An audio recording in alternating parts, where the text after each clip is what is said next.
places where if you work through the flow of funds, and I'll come to this in a moment, a large part of it seems to have gone, well, all of it has gone into consumption. There's no doubt all of it's gone into consumption. And about half of that was public consumption, and about half of it was household consumption. And at the end of this tremendous flow of capital into the Western world, and particularly into the US, there's essentially nothing to show for it except a lot of empty houses.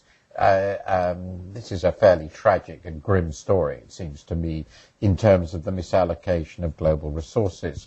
And finally, my final quote, which of course I have in the book, economists call this Stein's law. Herbert Stein, I think, died in the later part of the 1980s. Somebody could correct, or maybe it was the 1990s. Was it 1990s? Yes, 1990s. Was chairman of the Council of Economic Advisors under Richard Nixon.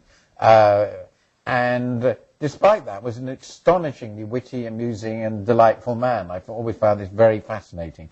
And he wasn't an economist who published a lot that influenced people, but he was very influential. Many nice, good people I know worked with him. And anyway, he made the famous proposition, which I think is a good thing to remember when we think about what happens in the world. Things that can't go on forever don't. And I'm going to talk about two things that did go on forever and then stopped. And we now live in the era when those two things, which I think are very closely related, have stopped. And the interesting question, more than interesting, of most profound significance, is what comes after, because we're in the transition phase.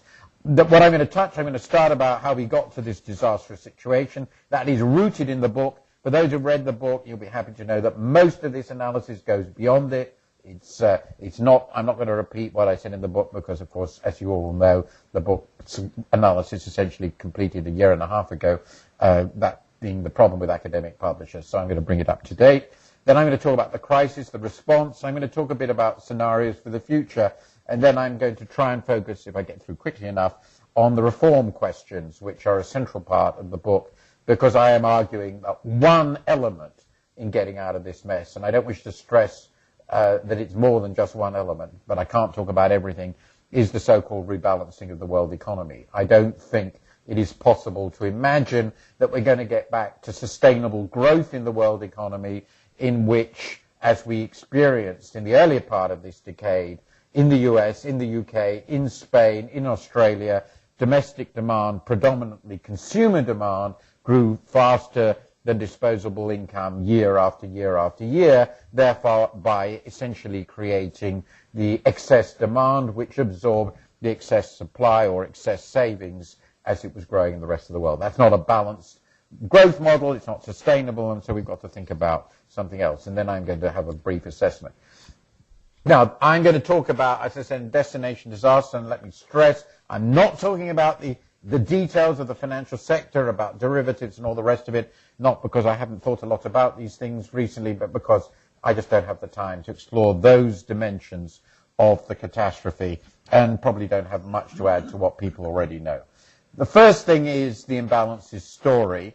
In the 2000s, this decade, extraordinary, quote unquote, I'm not going to put quotes around imbalances, always economists like to put quotes around imbalances because they're not really imbalances, but I'm just going to say we had an extraordinary pattern of current account surpluses and deficits emerged in the world, completely unprecedented in scale, or at least since the 19th century, the late 19th century, and I'm not going to have the time to talk about the similarities and differences with the late 19th century.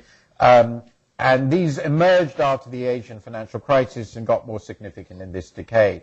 And I'm not going to focus on the other developed countries that became large-scale borrowers or recipients of net capital flows. I'm going to focus on the US again because I don't have the time to look at the others, though some of them are very interesting. I think the UK and Spain in particular are very interesting, but they're less important, of course, because of the size of the US economy.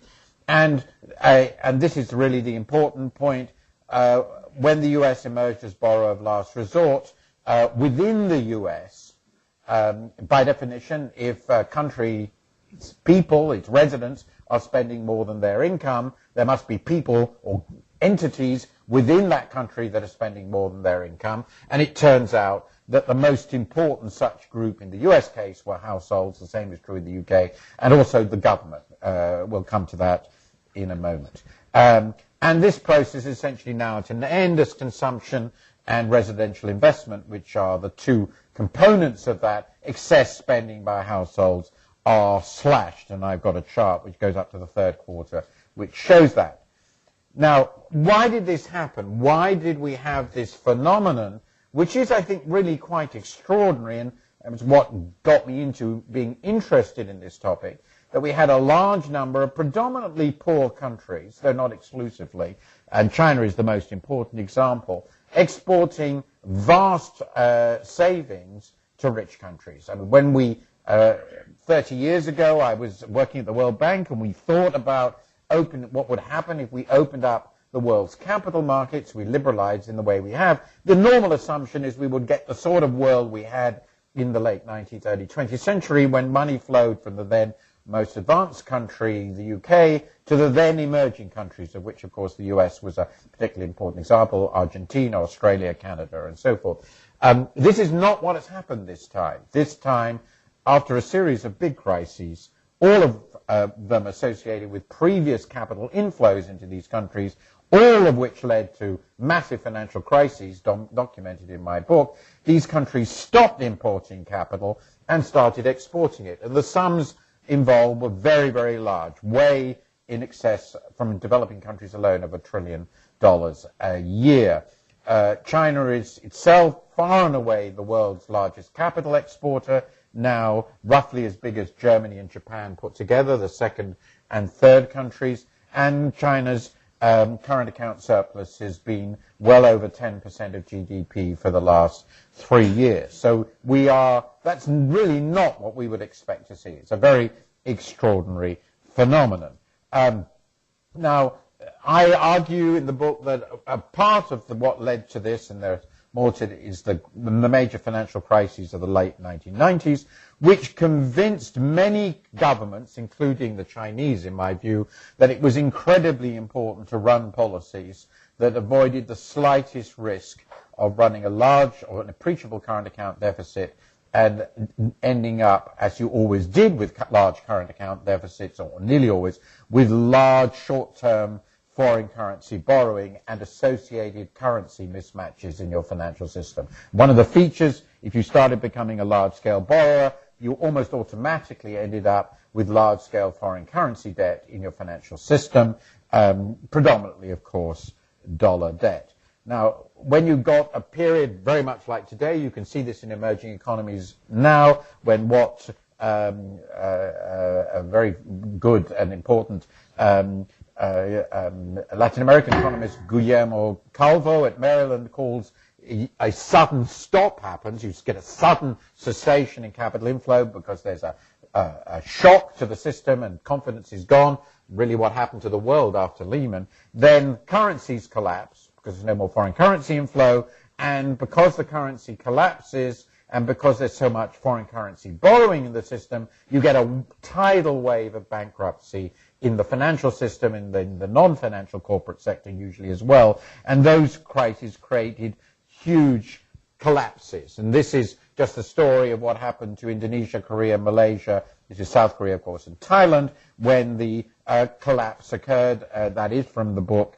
And you can see that in Indonesia's case in particular, the crisis was incredibly severe and took an immensely long time. Indeed, you could say that in all those cases, with the possible exception of Korea, none of them fully recovered from the impact of this crisis.